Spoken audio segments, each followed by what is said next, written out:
ചരിത്രപ്രസിദ്ധമായ ചക്കളത്തുകാവ് പൊങ്കാല നേദിക്കുവാൻ ക്ഷേത്രം managing trustee Manikuttan Namboothiri എത്തിയത് ഭക്തർക്ക് അനുഗ്രഹവുമായി മാറി.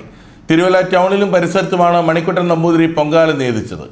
ചരിത്രപ്രസിദ്ധമായ ചക്കുളത്തുകാവ് പൊങ്കാലയിൽ ആയിരങ്ങൾ പങ്കെടുത്തപ്പോൾ ഭക്തർക്ക് പൊങ്കാല നേദിക്കുവാൻ ക്ഷേത്രം മാനേജിംഗ് ട്രസ്റ്റി മണിക്കുട്ടൻ നമ്പൂതിരി എത്തിയത് ഭക്തർക്ക് അനുഗ്രഹം ചൊരിയുന്നതായി മാറി.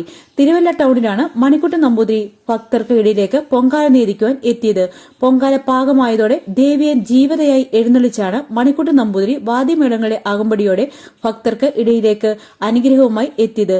തിരുവല്ലയിൽ ഒരുക്കിയ പൊങ്കാല മുഴുവൻ നേദിച്ച ശേഷമാണ് മണിക്കുട്ടൻ നമ്പൂതിരി മടങ്ങിയത്.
പൊങ്കാല ദിനവും തലേന്നും ശക്തമായ മഴ പത്തനംതിട്ട, ആലപ്പുഴ ജില്ലകളിൽ ഉണ്ടായിരുന്നുവെങ്കിലും പൊങ്കാല ചടങ്ങുകൾ ആരംഭിച്ചതോടെ മഴ മാറി നിന്നു.